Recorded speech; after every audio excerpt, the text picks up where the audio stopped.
அருட்பெருஞ்சோதி அருட்பெருஞ்சோதி தனிப்பெருங்கருணை அருட்பெருஞ்சோதி திருவருட்பிரகாச வள்ளலா திவ்ய திருவடியிலேயே சரணம். வணக்கம். இன்றைக்கு நாம் சிந்திக்கக்கூடிய அகவல் வரிகள் 163 164. அகவல் வரிகள்: மெய்யினை மெய்ப்பொருள் விளங்கினை நீ அது ஆயினை என்றருள் அருட்பெருஞ்சோதி. இந்த வரியை உண்மையில் எப்படி படிக்க வேண்டும் என்றால், மெய்யினை மெய்ப்பொருள் விளங்கினை நீ அது ஆயினை என்றருள் அருட்பெருஞ்சோதி. இந்த அகழ்வரிக்கான விளக்கம்: எண்ணியதை செயல்படுத்துக என இறைவன் அருளியதை முன்வரியில் கூறப்பட்டது.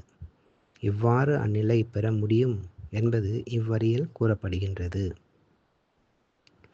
ஒரு புத்தகத்தை படிக்க வேண்டுமானால் கண்களிலே பார்க்கும் திறனாகிய ஒளி இருக்க வேண்டும்.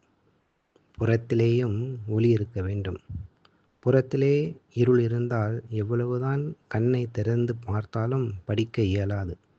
அவ்வாறே புறத்திலே ஒளி இருந்து கண்ணிலே பார்வை ஒளி இல்லையானாலும் படிக்க இயலாது.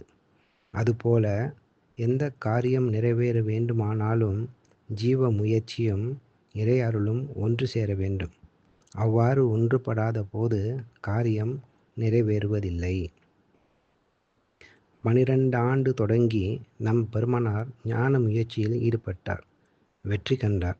இதை வியந்து ஆண்டவன் கூறினான்: நீயே நன் முயற்சியை மேற்கொண்டாய். மெய்ப்பொருள் எது என்று நன்கு அறிந்து கொண்டாய். பின்னர் அந்த மெய்ப்பொருளாக நீயே ஆகிவிட்டாய் என்றருள் அருட்பெருஞ்சோதி. உலகாயுத பொருள் எல்லாம் அழியும் தன்மை உடையது. மெய்ப்பொருள் எது? சிவமே பொருளாகும். அதை வள்ளலார் அறிந்து கொண்டார். பின்னர் அவர் சிவத்தை அடைந்தார். முடிவாக அவரே சிவம் ஆனார்.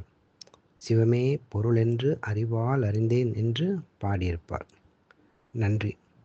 அருட்பெருஞ்சோதி அருட்பெருஞ்சோதி தனிப்பெருங்கருணை அருட்பெருஞ்சோதி திருவருட்பிரகாச வள்ளலா திவ்ய திருவடியிலேயே சரணம். ராமலிங்கா அபயம் ராமலிங்கா அபயம் ராமலிங்கா அபயம் அபயம்.